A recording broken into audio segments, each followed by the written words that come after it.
सदा माझे डोळे जळो तुझी मूर्ती, रखुमाईच्या पती सोयरिया. गोड तुझे रूप गोड तुझे नाम, देई मज प्रेम सर्व काळ. विठो माऊलिये हाची वर देई, संचरुनी राही हृदया माझी. गोड तुझे रूप गोड तुझे नाम, देई मज प्रेम सर्व काळ. तुका म्हणे काही न मागे अनेक, तुझे पायी सुख सर्व आहे. गोड तुझे रूप गोड तुझे नाम, देई मज प्रेम सर्व काळ. जयांचे केलिया स्मरण, होय सकळ विद्यांचे अधिकरण. तेच वंदू श्रीचरण श्री गुरूंचे, ते नमस्कारोनी आता. नमो सद्गुरु तुकया ज्ञानदीपा, नमो सद्गुरु सच्चिदानंद रूपा, नमो सद्गुरु भक्त कल्याण मूर्ती, नमो सद्गुरु भास्करा पूर्ण कीर्ती. सदा माझे डोळे जळो तुझी मूर्ती, रखुमाईच्या पती सोयरिया. गोड तुझे रूप गोड तुझे नाम, देई मज प्रेम सर्व काळ. प्रस्तुत या अभंगामध्ये जगद्गुरु तुकाराम महाराज हे भगवंताकडे काही मागणं मागतात. भगवंताला सांगतात, बाबा भगवंता, अरे द्यायचं जर असेल तर काय कर, माझ्या डोळ्यामध्ये कायम तुझ्या मूर्तीचं काय असावं, चित्र असावं. माझ्या डोळ्याचा विषय तुझी मूर्ती असावी. सदा माझे डोळे जळो तुझी मूर्ती. तुझी मूर्ती जळो असा अर्थ नाही, मग सदा माझे डोळे मूर्ती जळो म्हणजे मूर्तीलाच विषय करो, अशा प्रकारे सांगतात. वास्तविक तुकाराम महाराजांचे अनेक अभंग आहेत. मागणी परत फार सुंदर सुंदर अभंग आहे. पण आज तुकाराम महाराज भगवंताच्या सगुण रूपाबद्दल अंतकरणामध्ये भाव बाळगून भगवंताच्या पुढे उभे आहेत. सगुण रूपाबद्दल विशेष आणि भक्ताच्या अंतकरणामध्ये प्रेम असतं पहा, आहे की नाही. मी भक्त तू देव ऐसे करी, नको ब्रह्मज्ञान आत्मस्थिती भाव. मी भक्त तू देव ऐसे करी. महाराज तर म्हणतात की बाबा आम्हाला ब्रह्मज्ञान नको, आत्मस्थिती नको, फक्त मी भक्त असावा आणि तू देव असावा. का तर सगुण रूपामध्ये जी भक्ती करता येते, जो जन्म ज्ञानोत्तर प्रेम लक्षणा भक्तीचा जो आनंद घेता येते, तो मात्र मोक्षामध्ये आणि सच्चिदानंद रूपामध्ये तो नाही. निर्गुण स्वरूपाच्या भक्तीमध्ये, निर्गुणाच्या प्राप्तीमध्ये तो आनंद नाही जो सगुणाच्या प्राप्तीत आहे. तुझ सगुण म्हणो की निर्गुण रे. महाराज म्हणतात, तू सगुण आहेस का निर्गुण आहेस? सगुण निर्गुण एको गोविंदू रे. गोविंदू याचा नाम सगुणच आहेस, अशा प्रकारे तिथं फार सुंदर बोललेले आहेत. म्हणून महाराज म्हणतात सगुणाची प्राप्ती व्हावी, सगुणाचंच दर्शन व्हावं आम्हाला. तुकाराम महाराज तर ब्रह्मज्ञान घोटवीन लाळ, ब्रह्मज्ञाने हाती मुक्ता आत्मस्थिती सांडवीन. अशा प्रकारे महाराज म्हणतात, घोटवीन लाळ ब्रह्मज्ञाने हाती, ब्रह्मज्ञानाला सुद्धा माझी भक्ती लाजवीन. अशा प्रकारे महाराजांनी त्या अभंगामध्ये चिंतन केलेलं आहे की नाही. घोटवीन लाळ ब्रह्मज्ञाने हाती मुक्ता आत्मस्थिती सांडवीन. मुक्ताला सुद्धा आत्मस्थिती सांडायला लावणारे हे सगुण रूपाचं ध्यान आहे. आपल्याला भागवताचे फार सुंदर आणि कथा आपल्याला पाहता येते पहा. शुकाचार्य महाराज एक वेळ शुकाचार्य महाराजांचा जन्म झाला आणि शुकाचार्य महाराजांचा जन्म झाला. ब्राह्मणाचे पोर एक खेळाशी भ्याले, ते 12 वर्षे लपाले रे. कापत कापत बाहेर आले, ते नागवेचे पळून गेले रे. शुकाचार्य महाराज आपल्या आईच्या उदरामध्ये 12 वर्ष होते आणि 12 वर्ष शुकाचार्य महाराज राहिले. नंतर पोरगा जन्म घेत नाही, बाहेर येत नाही म्हणून शुकांनी आपल्या व्यासांनी त्यांना सांगितलं. म्हणले, अरे शुका ये बाहेर ये. म्हणले, मी आहे, ये बाहेर ये. तर शुकाचार्य आतूनच बोलले, अहो म्हणले मी आहे, मी तुझा बाप सांगतो तुला, मी वडील आहे असं तुम्ही जी हाक मारता, तर मी बाहेर आल्यानंतर मला माया काही करणार नाही का? तर त्यावेळेस व्यास महर्षी म्हणतात, अरे मी आहे बाहेर, तुला काही करणार नाही माया, ये बाबा ये, तू बाहेर ये. त्यावेळेला शुकाचार्य महाराज सांगतात, अहो मी आहे, तू बाहेर ये, असं जे म्हणणं आहे हे तर मायेचंच लक्षण आहे. म्हणले, मुलाचं मुख पाहावं, पुत्र सुख प्राप्त करावं, प्राप्त करून घ्यावं, अशी जी तुमच्या मनात इच्छा आहे, याचा अर्थ तुम्हीही मायेनेच ग्रसलेले आहेत.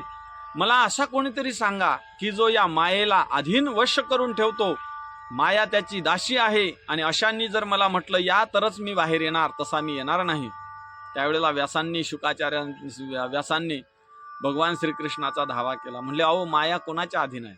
मम माया दुरत्यया, अशा प्रकारे आहे की नाही, मम माया माझीही माया आहे, मीला माझी दाशी आहे, अशा प्रकारे भगवंत बोलतात की नाही. करणे कान करणे हे आघवे तोची जाणे, विश्वचळ तसे जेणे परमात्मेने, असा एक सूत्रधार असणारा, सबंध जगाचा करता धरता असणारा, कर्तुम अकर्तुम अन्यथा कर्तुम शक्ती संपन्न असा भगवान श्रीकृष्ण. आणि अशा भगवान श्रीकृष्णाला बोलावलं आणि सांगितलं, हे पहा म्हणले अहो आमचं पोरग 12 वर्ष झाले म्हणले आईच्या उदरात आहे, आणि त्याला तुम्ही आश्वासन द्या, तुम्ही त्याला आश्वासित करा की बाबा तुला माझी माया काही करणार नाही, ये तू ये बाहेर. अशा प्रकारे भगवान श्रीकृष्ण त्यांना बोलायला लागले. भगवान श्रीकृष्ण बोलले, अरे शुकाचार्य महाराज या बाहेर या तुम्ही, अहो माया काही करील ना मला? नाही नाही म्हणले, अहो माझी माया आहे, काही करणार नाही. पण शुकाचार्य महाराज बाहेर आले, पण कसे आले? कापत कापत बाहेरी आले. कापत म्हणजे थरथर थरथर हालत आले बाहेरी. का बरं हालत आले?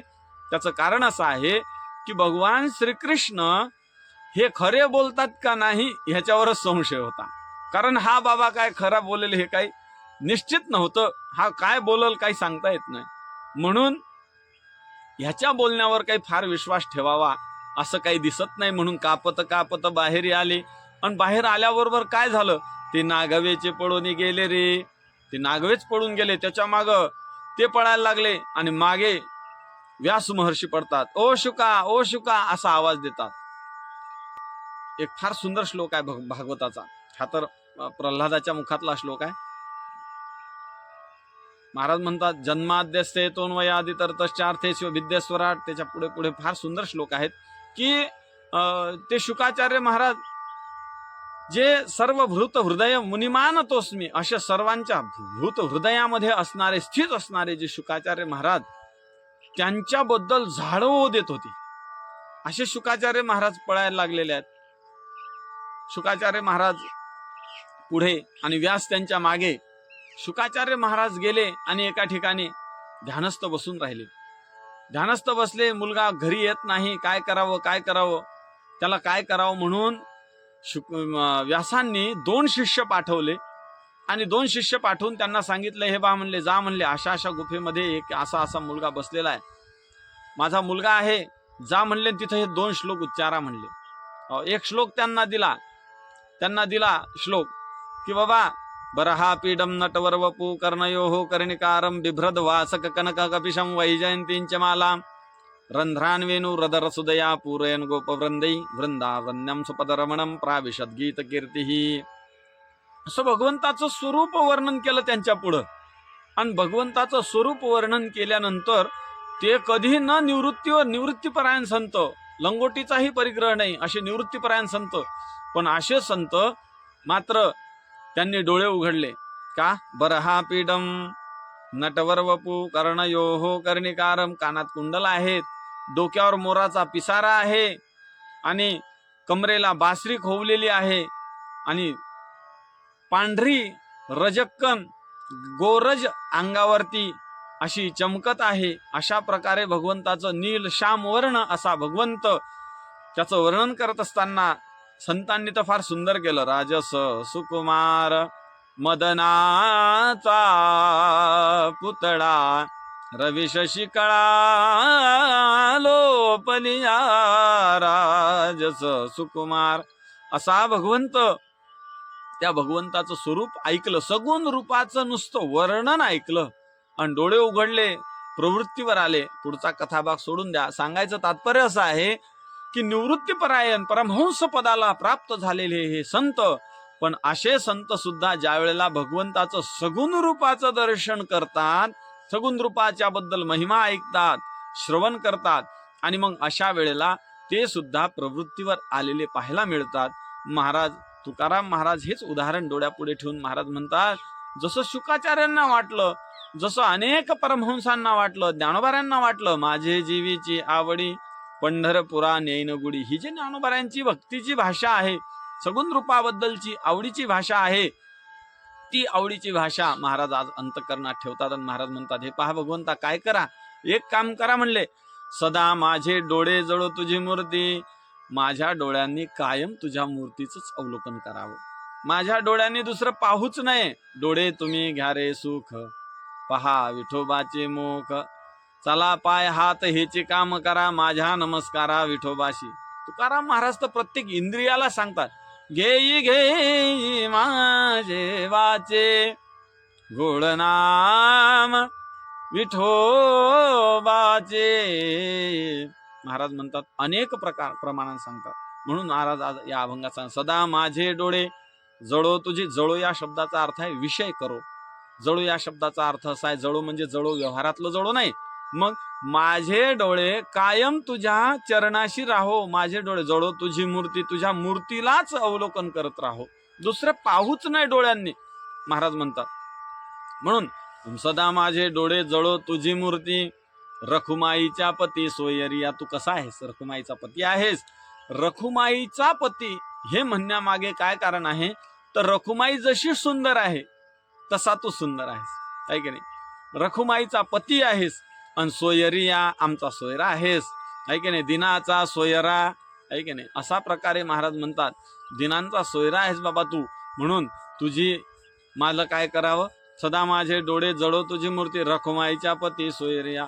मग तू का हो, तुझं नाव कसं आहे? तुझं रूप तर आहेस, तुझं नाव कसं आहे? गोड तुझे रूप, गोड तुझे नाम, गोड तुझे रूप, आहे की नाही? देई मज प्रेम सर्व काळ. गोड तुझे रूप, गोड तुझे नाम, देई मज प्रेम सर्व काळ. गोड तुझे रूप, रूप तुझं गोड आहे. गोड आहे म्हणण्यामागे काय कारण आहे? गोड हा शब्द रस या विषयामध्ये वापरला होता. गोड कशाला म्हणतात हो? रूप काय गोड असतं का? गोड कशाला म्हणतात? गोड त्याला म्हणतात की जे रसनेला गोड लागतं, आहे की नाही? साखरेची गोडी, तिथं गोड शब्द आहे.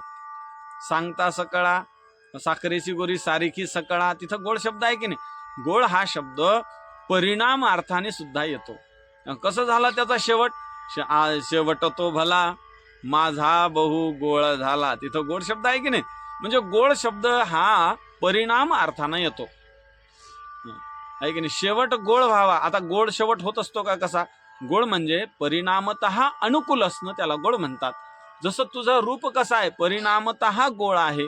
म्हणजे तुझ्या रूपाला पाहिल्यानंतर यम लब्ध्वा चा परम लाभम मन्यते नाधिकम ततः यस्मिन् स्थितो न दुःखेन गुरुनापि विचाल्यते. अशा प्रकारे महाराज म्हणतात की बाबा तुझं रूप असं आहे, जे पाहिल्यानंतर दुसरं पाहण्याची इच्छा राहत नाही, जे प्राप्त केल्यानंतर दुसरं प्राप्तीची इच्छा राहत नाही. यद्गत्वा न निवर्तन्ते तद्धाम परमम मम. जिथं गेल्यानंतर परत येण्याची गरज राहत नाही, नस पुनरावर्तते, असं तुझं रूप आहे.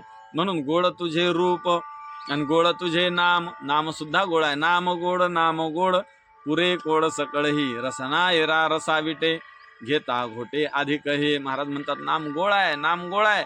अशा प्रकारे, आहे की नाही? म्हणून महाराज म्हणतात अमृताभुनी गोड नाम तुझे देवा, नाम तुझे देवा. अशा प्रकारेही आपल्याला अनेक अभंग पाहायला मिळतात. महाराज म्हणतात अहो एवढं नाम हे गोड आहे. काय? गोड तुझे रूप, गोड तुझे नाम, देई मज प्रेम सर्व काळ. सर्व काळ प्रेम द्यावं. काय आहे? भगवंतच प्रेम देऊ शकतो, दुसरं कोणी प्रेम देत नाही.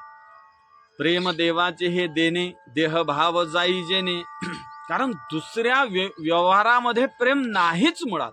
व्यवहारिक वस्तूमध्ये प्रेम नाही, व्यवहारिक वस्तूमध्ये आनंद नाही, व्यवहारिक वस्तूमध्ये समाधान नाही, व्यवहारिक वस्तूमध्ये शांती नाही. हे सर्व शब्द परमार्थवाचिक आहेत. हे व्यवहारात वापरले जातात, व्यवहारामध्ये शोभत मात्र नाही. व्यवहारात एखाद्याला विचारा को कसं चाललंय, म्हणलं फार समाधान आहे हो, मुलं बाळ सर्व व्यवहार आहे, सर्व फार समाधान आहे. वास्तविक समाधान हा शब्द व्यवहारातला नाहीच मुळात. व्यवहारात तो शोभत नाही. म्हणजे काय झालं? ज्ञानेश्वर महाराज फार उदाहरण फार सुंदर देतात. ज्ञानेश्वर महाराज म्हणतात का इंगळाच्या म्हणजे त्या लाकडं जाळले आणि त्याचा जो विस्तव तयार केला आणि त्याच्यावरती झोपले म्हणले. मृत्यूलोकी सुखाची कहाणी. सुख मृत्यूलोकात सुखाची कहाणी ऐकायला येत नाही. कहाणी म्हणजे नुसतं कानाने ऐकावं सुख, एवढं सुद्धा मृत्यूलोकात दिसत नाही. मृत्यूलोकी सुखाची कहाणी ऐकी जेल कवनाचे श्रवणी, कैची सुखनिद्रा अंतरोनी इंगळाच्या. सुखनिद्रा अंतरोनी इंगळाच्या, एखाद्याला झोपायचं आहे, विस्तव घेतला आणि त्या पूर्ण त्याची एक शय्या तयार केली विस्तवाची, आणि त्याला सांगितलं की बाबा झोप थोडा वेळ. इंगळाच्या म्हणजे इंगळ म्हणजे ते प्राणी इंगळ नाही, नाही, मग त्या विस्तव म्हणजे इंगळ. त्या विस्तवावर त्याला झोपायला सांगितलं आणि त्याला सांगितलं की कशी झोप येते, सांगा काय अनुभव आहे तुमचा. तर खरं सांगा, त्यांनी समाधान आहे असं म्हणावं का? आणि म्हणत असेल तर खरं तिथं समाधान आहे का? याचा अर्थ नाही. मग तिचं समाधान नाही. महाराज म्हणतात देई मज प्रेम सर्व काळ. प्रेम देणारा एकच आहे, पंढरीश पांडुरंग परमात्मा. आणि म्हणून महाराज त्याच्याकडे देई मज प्रेम सर्व काळ, विठो माऊली हाची वर देई. हाच वर द्या भगवंता, काय करा, संचरोनी राही हृदया माझी. अशा प्रकारे तुम्ही या सगुण रूपानं माझ्या अंतकरणामध्ये, भक्ती रूपानं अंतकरणात संचरून राहा. इथं ही मागणी तुकाराम महाराज मागतात, संचरुनी राही हृदया माझी. तर इथं हृदयात नाही का भगवंत? आहे ना. तैसा हृदयामध्ये मी राम, असता सर्व सुखाचा आराम. की भ्रांतासी काम विषयावरी.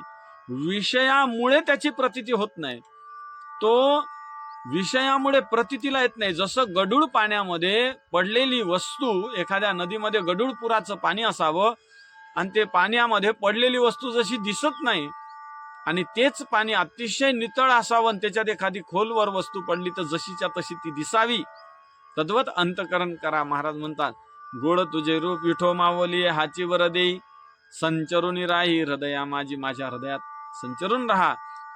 आणि तुकाराम महाराज काही पाहिजे का आणखीन तुम्हाला?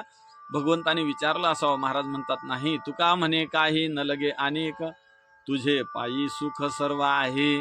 तुझ्या पायी सर्व सुख आहे. पायी या शब्दानं उत्तमानाम पाद शब्देन, काय स्वरूप शब्देन म्हणते. उत्तमानाम चरण स्वरूप शब्देन म्हणते. उत्तमानाम चरण स्वरूप शब्देन म्हणजे त्याचं स्वरूपच असते. पाय पाय म्हणजे काय, चित्त पायी राहावं, याचा अर्थ स्वरूप स्थितीमध्ये राहावं. महाराज म्हणतात की मला दुसरं काही नको, तुझे पायी सुख सर्व आहे. सर्व सुख तुझ्या पायी आहे, कारण तू सुखाचीच राशी आहेस. अवघी सुखाचीच राशी पुंडलिकाशी ओढली. अशा प्रकारे महाराज म्हणतात तुझं नाम माझ्या मुखात राहावं, तुझी सगुण रूप माझ्या डोळ्यात राहावं, मुखामध्ये नाम राहावं आणि अंतकरणामध्ये तूच हृदयामध्ये भरून राहावा. अशी गोड मागणी महाराज करतात. आपल्यालाही हीच मागणी भगवंताकडे करायची आहे की भगवंता, अरे तुझं नाम असावं, तुझं रूप असावं, अंतकरणात तुझाच विषय असावा, सर्व इंद्रियांनी तुझाच विषय आणि तुझाच विषय करावं. अशा प्रकारे तुकाराम महाराज या अभंगात मागतात. झालेली चिंतन सेवा पांडुरंग परमात्मा सकल कंठभूषण श्री ज्ञानेश्वर महाराज श्रीमंत श्री जगद्गुरु तुकाराम महाराजांच्या चरणी समर्पण. कुंडलिक वरदा हरी विठ्ठल श्री ज्ञानदेव तुकाराम पंढरीनाथ भगवान की जय.